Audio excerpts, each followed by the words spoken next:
वही तो जो एनएसजी का मंडप है उसी में है, वो जो खुला है, जो खुला है।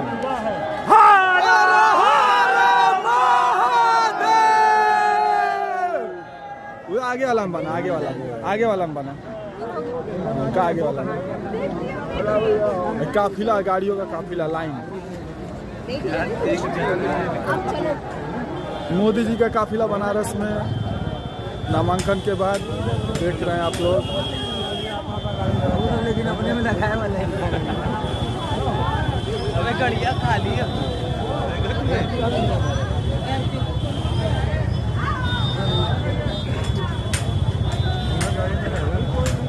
माची की तरह पब्लिक देख उधर।